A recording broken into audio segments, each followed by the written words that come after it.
If Bigfoot exists, then baby Bigfoot exists. That is not a theory. That is not speculation. That is biology. Every species that has ever lived on this planet reproduces. There is no population of only adults. There is no creature that just appears fully grown out of thin air. If there are adult Sasquatch walking through the forests of North America right now, then somewhere in those same forests, there are young ones, infants, juveniles, babies. I did a video a while back asking why we never see young Bigfoot.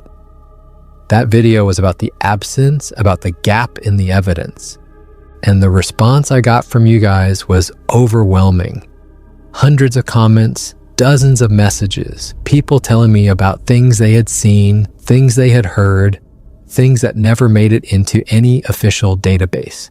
So I went back and did what I should have done the first time. I looked for the evidence that does exist, and I found more than I expected. My name is Alex, and today we are going through every piece of evidence I could find that suggests Bigfoot infants and juveniles are real. Footprint data, historical encounters, modern sighting reports, indigenous traditions, and the biological logic that ties all of it together. Some of this is strong, some of it is speculative, but by the end, I think you will agree with me on at least one thing. If even a single Bigfoot encounter in history is genuine, then baby Bigfoot is not a question of if. It is a question of where. Before we get into it, I want to set something straight. This is not a video about cute baby Sasquatch footage that went viral on TikTok. There is plenty of that out there, and most of it is obvious CGI or people in costumes. This is about real data, real historical accounts, real scientific analysis, and real cultural traditions. I am not interested in proving anything to anyone. I'm interested in laying out what actually exists in the record and letting you decide what it means. That is how we have always done things on this channel, and that is how we are doing it today. Let me start with something most people have never heard of, because it is genuinely one of the most compelling pieces of statistical evidence in all of Bigfoot research. A biologist named Wolfhenner Fehrenbach spent years compiling a database of Sasquatch footprint measurements. He collected 706 individual footprint records, each one representing a trackway, some of them extending for miles. And then he did something nobody else had done before. He ran the numbers. The average Sasquatch footprint in his database measured 15.6 inches long. The range extended from 4 inches all the way up to 27 inches. That 4-inch measurement is important. 4 to 5 inches is roughly the foot length of a 1-year-old primate, based on scaling from known species like mountain gorillas and humans. Those tiny prints were not left by adults. Those were left by juveniles, babies, young Sasquatch that were walking, however unsteadily, and leaving impressions in the dirt. But here's where it gets really interesting. When Fehrenbach plotted all 706 measurements on a graph, they formed a bell-shaped curve. A normal distribution, slightly peaked, slightly skewed to the left. That leftward skew is exactly what you would expect from a biological population that includes juveniles who die before reaching adulthood, pulling the average down. And the bell curve itself is the key detail. If hundreds of hoaxers across 40 years were independently faking footprints with no coordination, they would not produce a statistically normal distribution. That pattern only emerges from a real biological population. Fehrenbach also noted something else. He identified reproductively mature females in the data, judged by the presence of an infant, with foot lengths ranging from 13 to 19 inches. That means in some of these trackways, small juvenile prints were found alongside larger prints attributed to mothers, not isolated juvenile tracks. Paired tracks, a mother and child walking together through the wilderness. I personally think this is some of the most underappreciated evidence in the entire field. Everyone talks about the big prints, Nobody talks about the small ones walking beside them. Think about what it would take to fake this. You would need hundreds of unrelated people across 4 decades spread across the entire continent to independently carve wooden feet in sizes that just happen to form a perfect bell curve when plotted on a graph.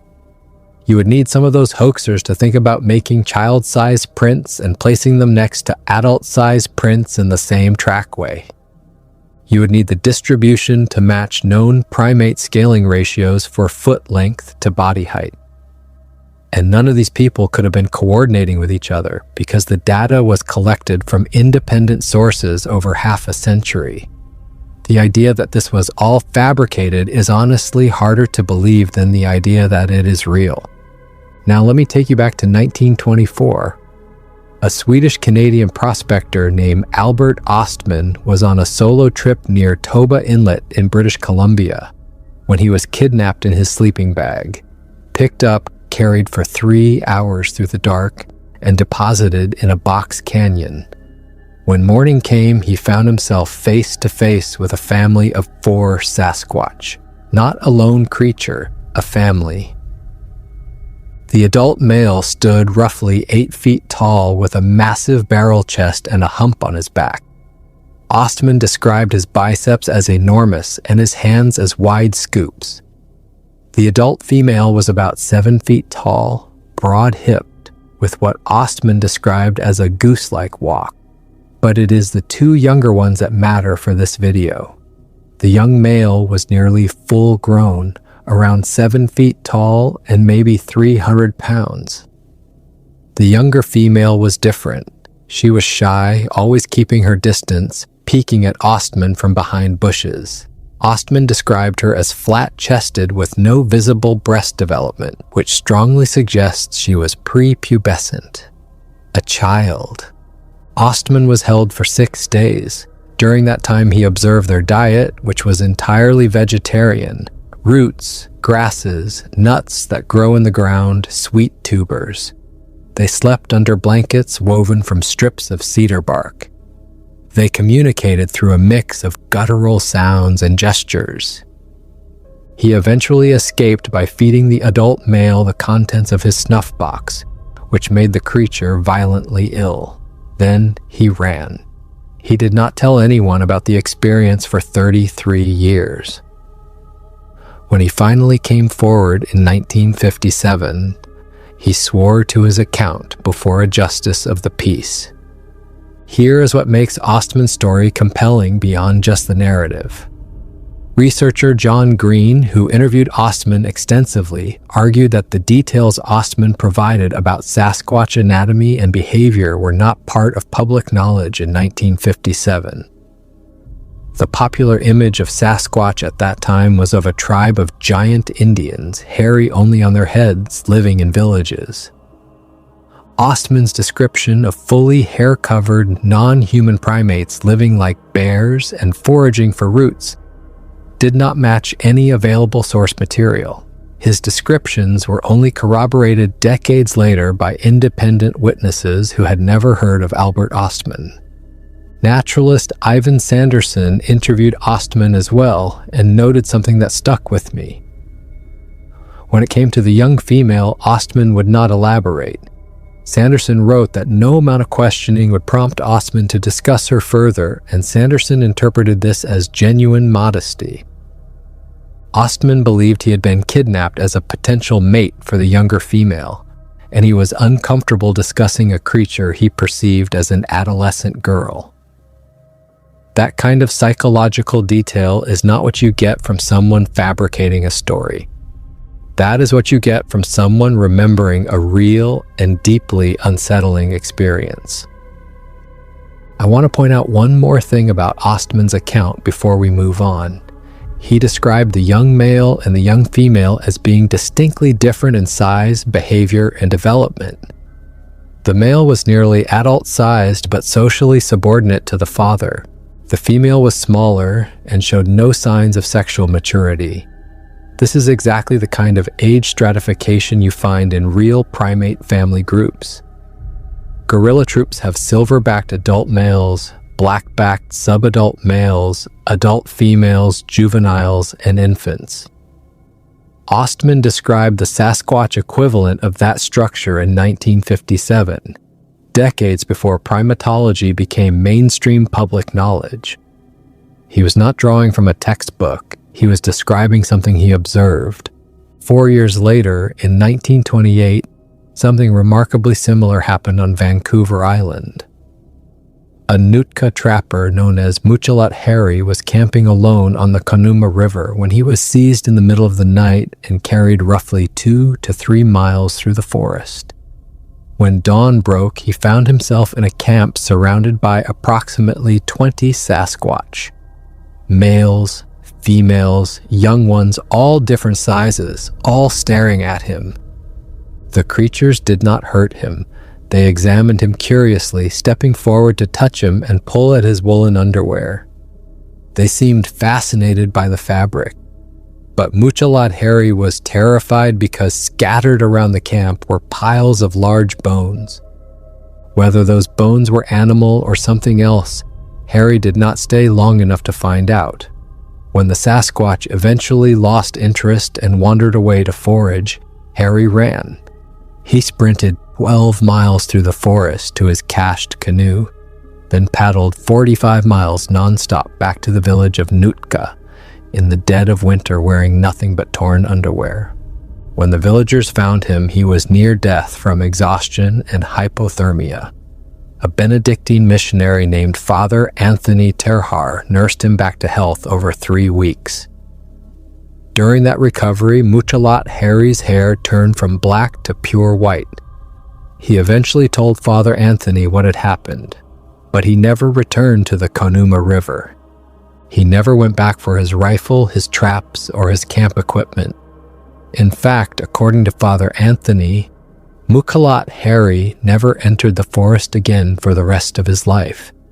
He abandoned everything he owned rather than risk another encounter. I want you to sit with that for a second.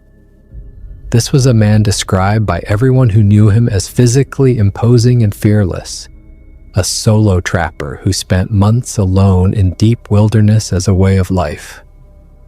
Whatever he saw in that camp broke something in him permanently, and the detail that matters most for this video is what he described seeing, not a single creature, not a pair, a group of 20 of all ages and sizes, males, females, and young ones. That is a breeding population. That is a community with children. What also strikes me about both of these accounts is the timing. Ostman in 1924 and Muchalat Harry in 1928, both in British Columbia, both describing multi-generational family groups, both kidnapped and held rather than killed, and both keeping their stories quiet for years out of fear of ridicule. Ostman waited 33 years. Muchalat Harry only told Father Anthony and close members of his community. These were not attention seekers. These were not people trying to sell books or get on television.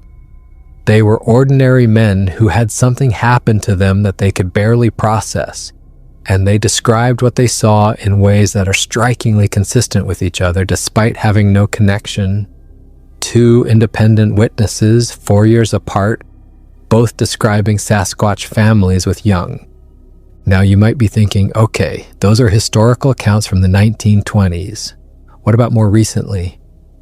Fair question, and the answer is that juvenile Bigfoot sightings keep showing up in the modern record, even if they do not get the same attention as the big, dramatic adult encounters. The BFRO database alone contains reports spanning decades, and when you filter for descriptions that mention smaller creatures, younger-looking individuals, or creatures accompanied by something smaller, a clear pattern emerges. In the BFRO database, Report 23481 documents a juvenile Bigfoot crossing a road and clearing a fence near Fowlerville in Livingston County, Michigan. Not an 8-foot giant, a smaller, younger creature moving through populated areas. In 2025, a researcher investigating a sighting in the Willamette National Forest in Oregon cast 14 tracks and discovered something he called a rare find. Juvenile footprints from what appeared to be 3 separate individuals in the same location. He also found tree structures and heard mouth pops, which is a sound associated with Sasquatch observation behavior. 3 juvenile Sasquatch in one area. That implies a family group with multiple young. In 2021, footage was submitted to the Rocky Mountain Sasquatch organization showing what appeared to be a large figure crossing Michigan's Cass River while carrying something on its body. Investigator Kelly Shaw examined the video frame by frame and described what he interpreted as the torso, leg, and foot of an infant being carried on the creature's back. That video got nearly 150,000 views on YouTube and sparked a massive debate. Shaw was careful with his assessment, saying he was not declaring it Bigfoot, but that a lot of what was happening in the footage suggested something moving through the river carrying an infant. The television show Finding Bigfoot investigated a photograph from a Vermont apple orchard that appeared to show a Sasquatch carrying a baby. They dedicated an entire episode to it in 2012 titled Mother Bigfoot. In the Ozarks, a couple reported seeing a small Sasquatch perched in a tree on their farm, which Finding Bigfoot also investigated. And in Fouke, Arkansas in 2023, the owner of the local Monster Mart gift shop reported seeing something cross the road in front of his car that he described as looking like an orangutan, possibly a juvenile. Fouke is ground zero for the Boggy Creek legend and has nearly 200 years of continuous sighting reports. A juvenile sighting there is not random. It fits the pattern of an established population. I personally think the pattern here is more important than any individual case. Juvenile sightings cluster in areas with long histories of adult sightings. The Pacific Northwest, the Ozarks, Michigan, Arkansas. These are not scattered random reports from places with no Bigfoot history. They're showing up exactly where you would expect young to be if established Sasquatch populations exist in those regions. And there is another pattern worth noting. When people report juvenile Sasquatch, the descriptions are remarkably consistent even across completely unrelated witnesses. Smaller stature, typically 3 to 4 feet tall. Lighter colored hair than adults in some reports. More curious behavior, less caution around humans. Quicker, jerkier movements. These details match what we know about juvenile behavior in known primate species. Young gorillas and chimpanzees are more curious, more active, and less cautious than adults. If people were fabricating these stories, you would expect wildly inconsistent descriptions. Instead, you get a behavioral profile that makes biological sense. I cannot do a video about evidence for Bigfoot young without talking about the Patterson-Gimlin film. The creature film by Roger Patterson and Bob Gimlin at Bluff Creek, California in 1967 is nicknamed Patty. And one of the most discussed features of that footage is the visible breasts. Patty has been classified as female specifically because of prominent mammary tissue clearly visible in the film. Now the breasts have been debated endlessly. Skeptics point out that they appear somewhat rigid and argue they look like padding in a suit. Believers counter that primate mammary tissue does not behave the same way as human tissue, especially in a hair-covered species. Bill Munns, a Hollywood special effects expert who spent years doing a frame-by-frame analysis of the Patterson film, argued that the breast anatomy was consistent with a lactating or post-lactating primate. The point is not to relitigate whether the film is real. We have done that before on this channel, and I personally lean toward it being genuine. The point is what it implies. If Patty is real and female, she is a reproductive female. Mammary tissue develops for one reason in primates, nursing young. You do not develop breasts in a vacuum. A female Sasquatch with visible mammary tissue has either recently nursed an infant, is currently nursing, or has the biological capacity to do so. If you believe the Patterson film is authentic, then you're also believing in baby Bigfoot, whether you consciously realize it or not. Patty did not appear out of nowhere. She was born. She grew up. And if she is a reproductive female, she has or has had offspring of her own. The most famous piece of Bigfoot evidence in history is itself an argument for the existence of Bigfoot young. And consider the location. Bluff Creek in 1967 was remote, dense forest in Northern California. If Patty was a nursing mother, her infant would have been nearby. Not with her during the encounter, obviously, because a mother carrying young would have moved differently and would have been far less likely to expose herself to two men on horseback. But somewhere in that forest, possibly hidden in a nest or a sheltered area within a few hundred yards, there may have been a young Sasquatch waiting for its mother to return. That is a thought that has stayed with me since I started researching this video. We have spent almost 60 years analyzing the adult in that footage. Nobody ever asks where the baby was. One of the things I keep coming back to in this research is that indigenous peoples across North America have never described Sasquatch as a solitary creature. Their traditions consistently describe family groups with young, not lone monsters wandering the forest, communities, families with children. The Kwakwaka'wakw people of Vancouver Island have a figure called Zunakwa, the wild woman of the woods. She is their highest-ranked supernatural crest. Thomas Sewid, a Kwakwaka'wakw researcher, describes Zunakwa as a mother figure who captures misbehaving children. She carries a basket on her back, snatches naughty kids, and takes them deep into the forest. The tradition implies a female with maternal behavior and the capacity to carry young. It is a teaching story meant to encourage children to behave, but the creature at the center of it is specifically described as a mother. The Nootka, also known as the Nuu-chah-nulth, called these creatures matlog. Their encounters with these beings were documented as far back as 1792 by a Spanish naturalist named José Mariano Mozino in a journal called Noticias de Nootka. The Nootka traditions describe groups of these creatures, not individuals. This is entirely consistent with Muchalat Harry's later account of encountering 20 Sasquatch of all ages in the same general area, over a century after Mozino wrote about the matlog. The oral tradition and the eyewitness account line up.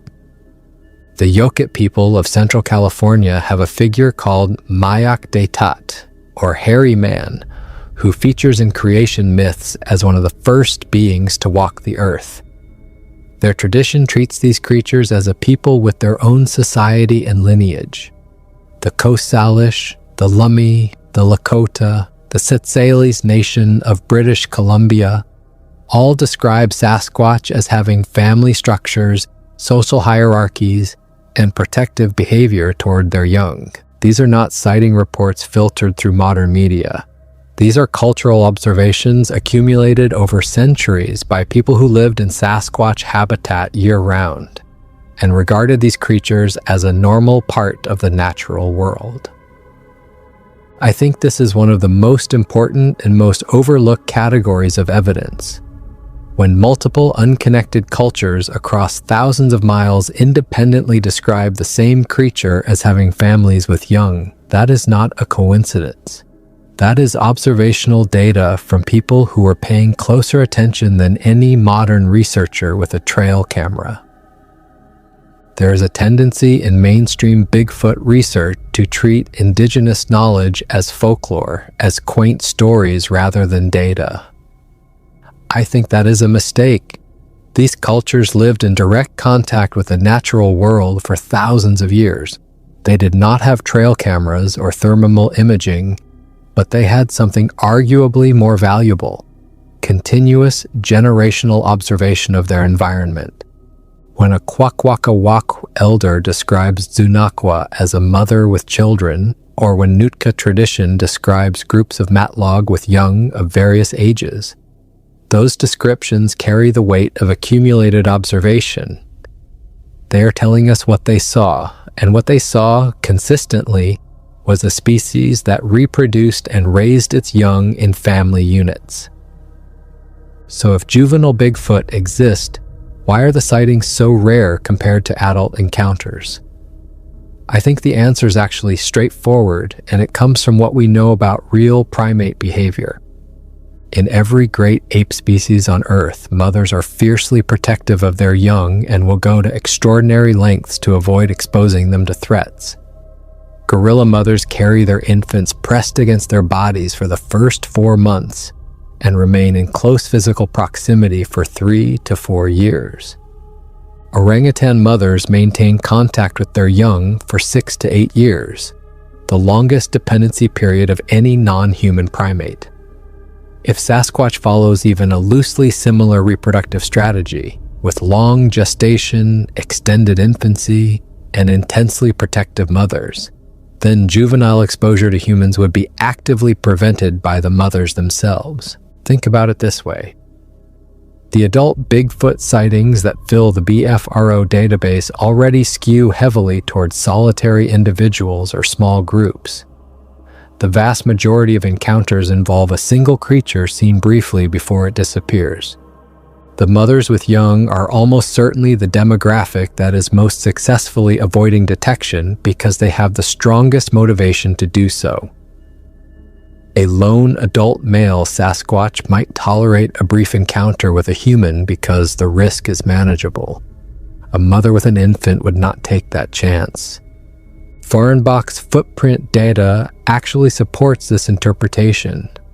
The leftward skew in his bell curve, the slightly lower number of small prints than you might expect, could indicate either high juvenile mortality or the successful concealment of young from human observation. Probably both. Young primates are vulnerable, and Sasquatch mothers would logically keep them away from areas where humans are likely to be. The trail cameras, the hiking paths, the hunting grounds where most encounters happen are exactly the places a protective mother would avoid. Compare this to mountain gorillas. They were not scientifically described until 1902. And they were not studied in family groups until Dian Fossey began her research in the 1960s. For decades before that, sightings of mountain gorillas were sporadic, usually involving single animals or vague glimpses of groups. The family structure was the very last thing to be documented. If a well-known ground-dwelling primate in a relatively small range could keep its family life hidden from science for over 60 years, a creature like Sasquatch operating across millions of acres of wilderness could do the same thing far more effectively. There's also the question of timing. Most Bigfoot sightings happen at dusk, at night, or in the very early morning. These are transitional hours when adult Sasquatch appear to be most active.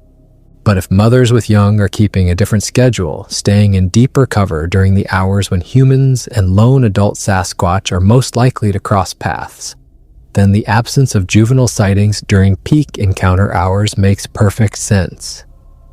The young are not absent from the forest. They are absent from the parts of the forest and the times of day where encounters typically happen. That is not evidence of non-existence. That is evidence of effective parenting. Here is where I want to address the skeptical argument head-on, because ironically, it actually supports the thesis of this video. One of the most common objections to Bigfoot's existence is the minimum viable population problem. Conservation biology has something called the 50/500 rule. You need at least 50 breeding individuals to prevent inbreeding collapse in the short term, and 500 or more for long-term genetic viability. Cultural anthropologist Philip Stevens from the University at Buffalo has argued that maintaining a hidden breeding population of large primates defies all logic. And he might be right. It might defy logic. But here's the thing. If you accept even a fraction of the sighting evidence, if you believe that even some of the thousands of BFRO reports represent genuine encounters with an unknown primate, then you must accept the existence of juveniles. There is no biological mechanism for a population to sustain itself without reproduction. There is no species that exists as adults only. If there are enough Sasquatch being seen to generate thousands of reports across decades, then the young exist, period. This is actually where the skeptic position and the believer position converge in an interesting way. Either Bigfoot does not exist at all, and all of this is misidentification, hoaxing, and folklore. Or Bigfoot does exist, and there are babies. There is no middle ground. You cannot believe in adult Sasquatch while dismissing the idea of juvenile Sasquatch. Biology does not work that way, and I think that logical inevitability is exactly why this topic makes people uncomfortable. Because accepting Bigfoot young means accepting a breeding population.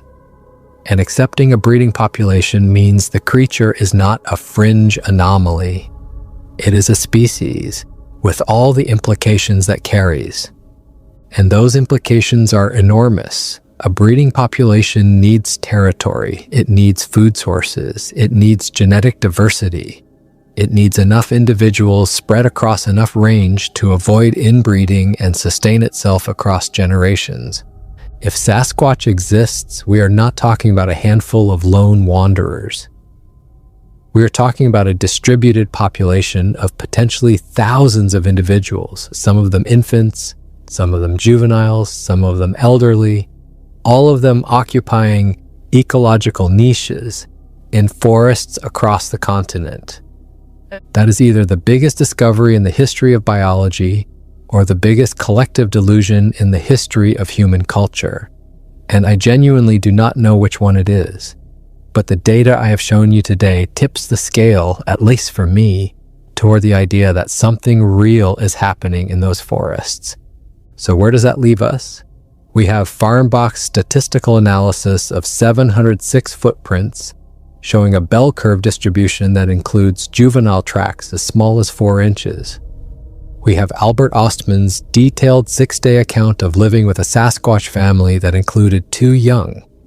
We have Muchalat Harry's terrifying encounter with a camp of 20 Sasquatch of all ages and sizes, corroborated by a Benedictine missionary. We have modern BFRO reports of juvenile crossings, juvenile footprint casts from Oregon, footage of what may be a Sasquatch carrying an infant through a Michigan river, and a cluster of sightings from areas with deep histories of adult encounters. We have the Patterson-Gimlin film showing a reproductive female, and we have centuries of indigenous traditions from unconnected cultures all describing Sasquatch as a species with families and young. Is any single piece of this conclusive? No, I am not going to stand here and tell you that baby Bigfoot is a proven fact. But when you stack all of it together, the evidence is not zero. It is thin, it is scattered, but it exists. And the biological logic is inescapable. If Sasquatch is real, then somewhere out there in the deep forests of the Pacific Northwest or the hollows of the Ozarks or the vast wilderness of British Columbia, there is a mother Sasquatch carrying an infant through the trees. Keeping it quiet, keeping it hidden, keeping it alive. What gets me is how perfectly the pieces fit when you lay them side by side. Farnbach's data shows the footprints of juveniles in the same statistical population as the adults. Ostman and Muchalat Harry independently describe family groups with young of different ages. Indigenous cultures across the continent consistently describe a species with families and children. The Patterson film shows a reproductive female. Modern sighting reports of juveniles cluster in areas with long histories of adult encounters. And the behavioral logic of great ape mothering explains exactly why juvenile sightings would be rare even if juveniles exist in significant numbers. None of these pieces were created to support each other. They come from different centuries, different cultures, different methodologies.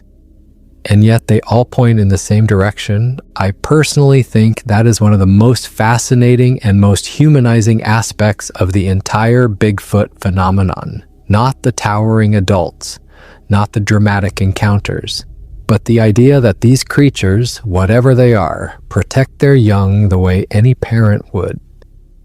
That they hide their children from a world that would hunt them, cage them, or deny their existence entirely. I do not know if that is beautiful or heartbreaking. Maybe it is both.